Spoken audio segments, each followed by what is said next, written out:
I walked into an exclusive tailor's to celebrate my biggest deal, only to be met with blatant racism and dismissal.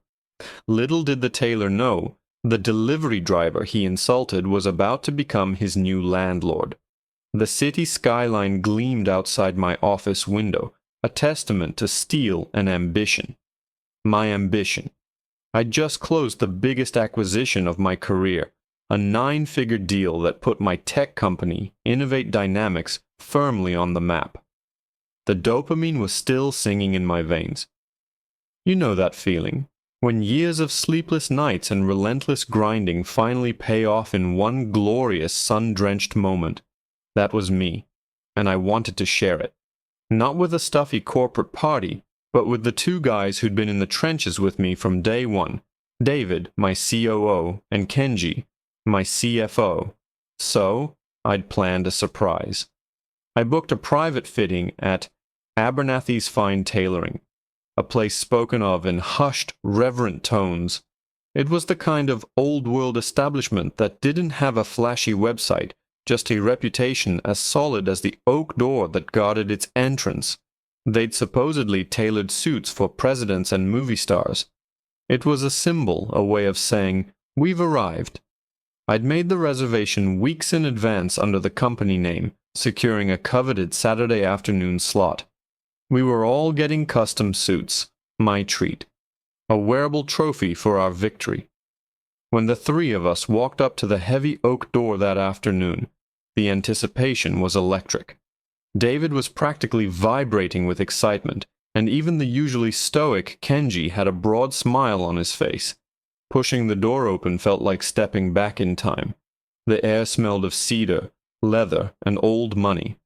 Rich mahogany panels lined the walls, and impeccably dressed mannequins stood like silent sentinels. Behind a massive polished counter stood a man who could only be Mr. Abernathy himself. He was tall, rail-thin, with a shock of silver hair and a suit so perfectly cut it looked like a second skin. He watched us approach, his expression unreadable. "Good afternoon," I said, stepping forward with a smile. "We have a 3 o'clock appointment for a private fitting. The reservation is under Innovate Dynamics." Mr. Abernathy's eyes, a pale, watery blue, flickered over me. They started at my polished Italian shoes, traveled up my designer slacks and cashmere sweater, and finally rested on my face.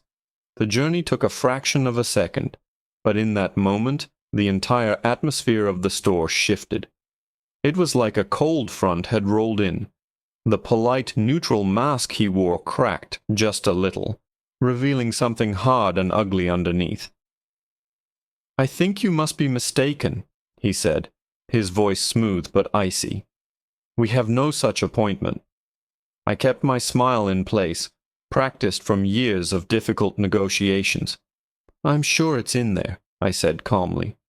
"Marcus Thorne, for Innovate Dynamics." I pulled out my phone. "I have the confirmation email right here if you'd like to see it." He didn't even glance at my phone.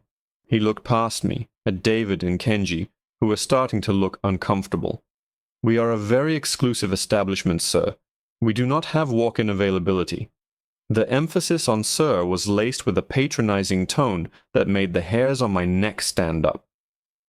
"I understand that," I said, my own voice losing its warmth.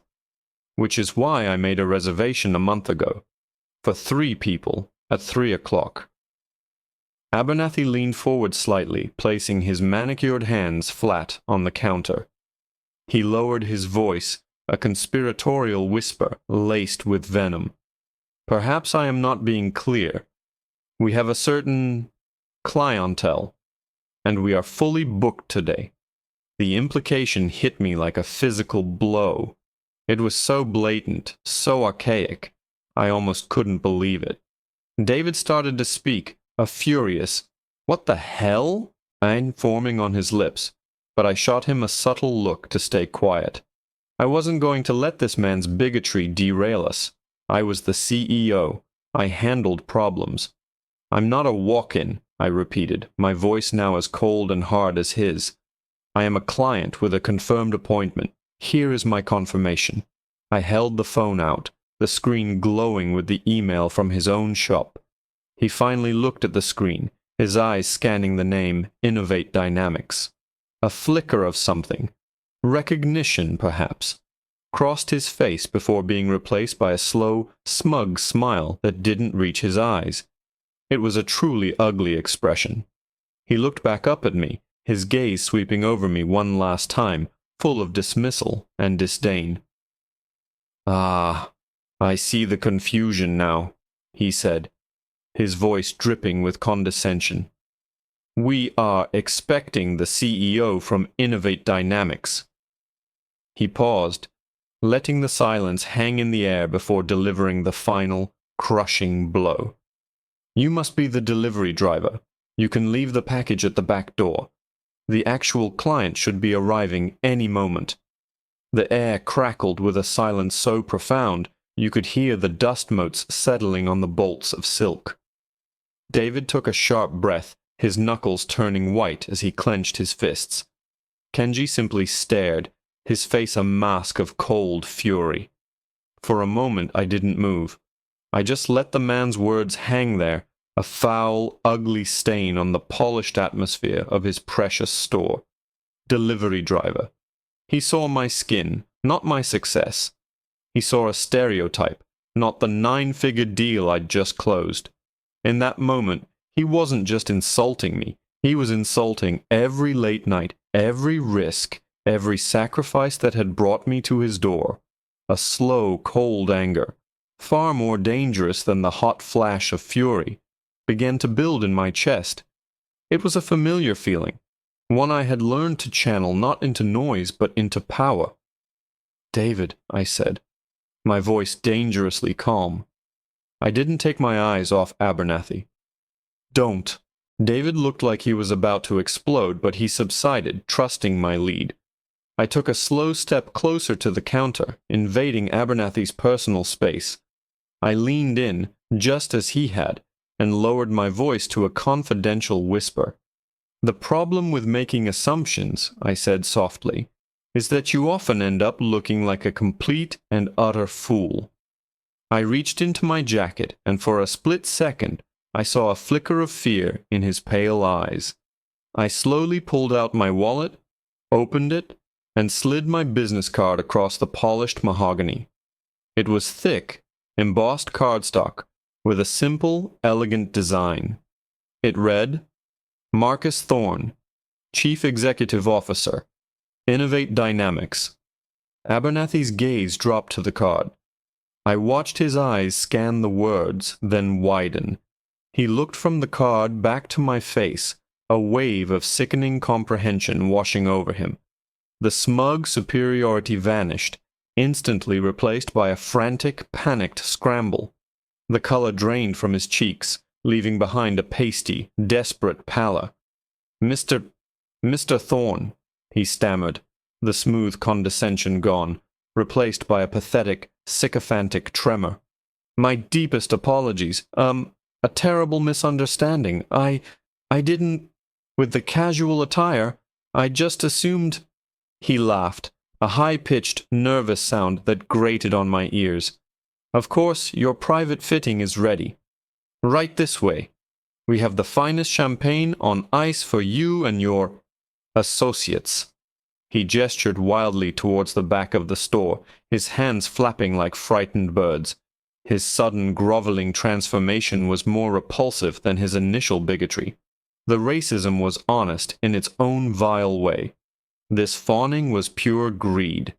He didn't suddenly respect me as a man. He just saw the dollar signs attached to the CEO on my business card. I didn't move. I let him stand there stewing in his own humiliation. I looked around his store again, at the perfectly folded sweaters, the gleaming cufflinks, the silent, judgmental mannequins. It was a beautiful cage, and he was its withered, hateful warden. "No," I said finally. The single word cut through his babbling. "There was no misunderstanding. You were perfectly clear." I picked my business card back up from the counter, holding it between my fingers. "You see, Mr. Abernathy, I don't just buy a suit. I invest in the experience. I invest in the tailor, in the establishment, in the respect that comes with it, and it seems my investment would be worthless here." His face fell. The desperation in his eyes was almost pitiful. "Please, Mr. Thorne, I insist. And I insist that we're leaving," I said, turning my back on him. "Come on, guys, let's go." David and Kenji fell into step on either side of me, and we walked towards the heavy oak door. The silence behind us was deafening. I could feel Abernathy's horrified gaze burning into my back. We'd almost made it to the door, my hand reaching for the cold brass handle, when a stray thought, a loose thread from a meeting 2 weeks ago, suddenly pulled taut in my mind. It was a detail from the acquisition, a massive portfolio of commercial real estate assets that came with the tech company we bought. I had glanced at the list of addresses, but one of them was in this exact historic district. I stopped dead in my tracks, my hand hovering just inches from the door. A slow, predatory smile spread across my face. Kenji and David stopped too, looking at me with confusion. I turned around slowly to face the terrified shopkeeper, who was still standing frozen behind his counter.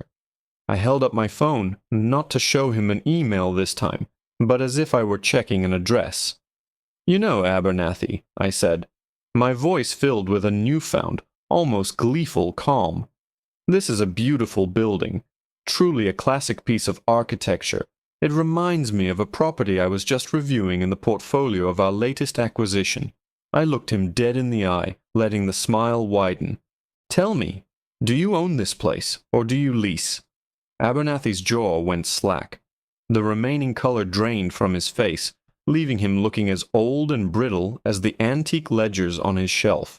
He stared at me, his pale blue eyes wide with a dawning, catastrophic horror.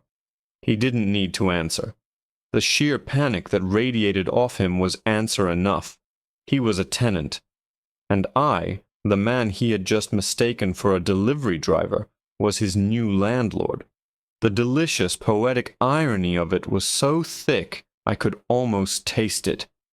I don't see what that has to do with anything," he stammered, his voice barely a whisper.